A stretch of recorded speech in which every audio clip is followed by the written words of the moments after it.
It was a rough few months for Mama and me. We were already poor, but we got poorer last April when Daddy went to sleep on the front porch and never woke up.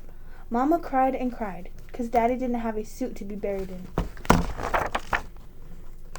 Come June, we lost the farm and moved to a run-down shotgun house in the Bottoms.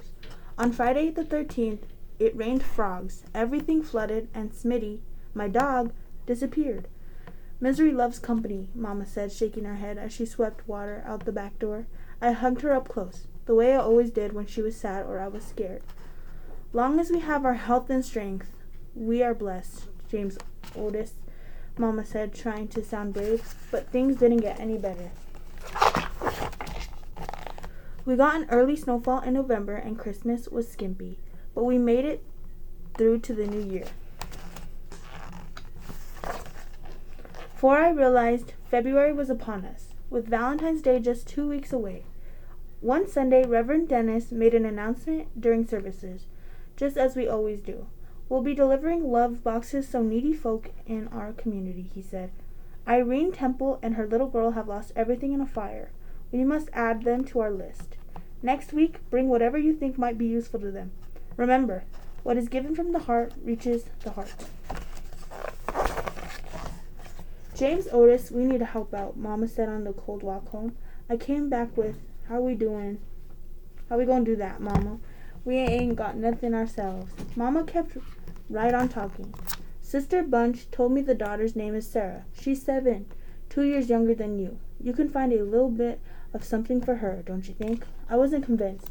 What do I have that a little girl would want? Now, said Mama. Remember that what Reverend Dennis said. What is given from the heart reaches the heart. That night, I lay warm and toasty under one of Mama's quilts. Still, it made me tremble to think about fire taking away what little we did have. What can I give Sarah to make up for all she's lost? I wondered. I considered the blue ribbon I'd won in the school spelling bee. Nah. The award was important to me, but it would mean nothing to her. I looked over at my beautiful sparkling rock, the one I had found down by the creek. But how would that help Sarah? You can't eat a rock. Unable to come up with anything good, I pulled the covers over my head and drifted off to sleep. Come morning, I found Mama in the kitchen, busy sewing. I know if we had a fire, I would miss my aprons, Mama explained, so I've decided to make Miss Temple one.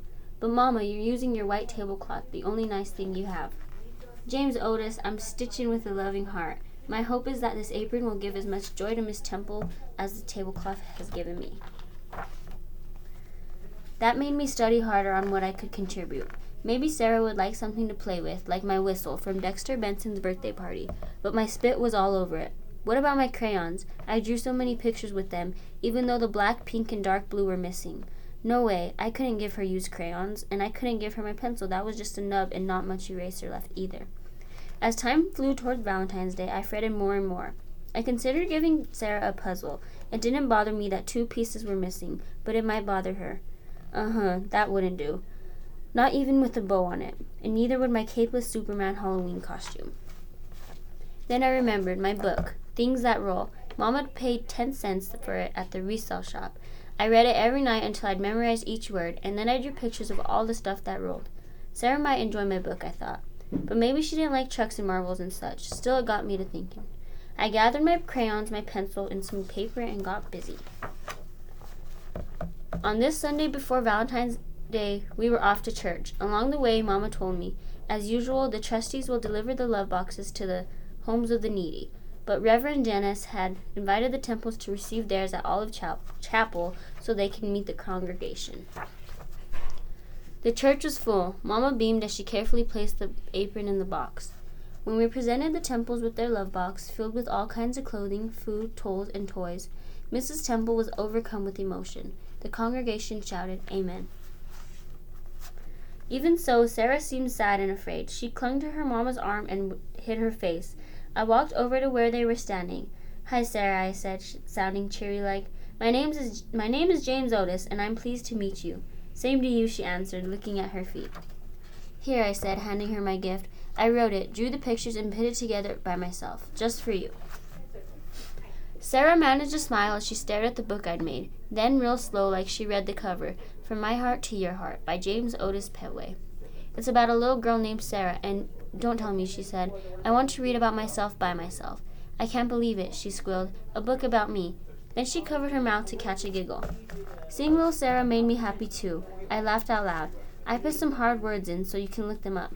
You sound like my teacher, Sarah pressed the book to her heart, closed her eyes and whispered, Thank you, James Otis. I will keep this book forever and ever. Walking home, Mama held my hand. The Temples looked very grateful, she said. I think we reached their hearts, I said. Mama nodded. I'm proud of you, James Otis. How come, I asked. 'Cause you're you. In winter, night comes early. The sky was darkening and it had started to snow. I stuck my tongue out to catch a snowflake as Mama spun joyfully round and round. Suddenly, Mama stopped. Look, there's something on our porch, she said. I rushed ahead, and there it was. A love box had been delivered to us. And our hearts rejoiced, our hearts rejoiced.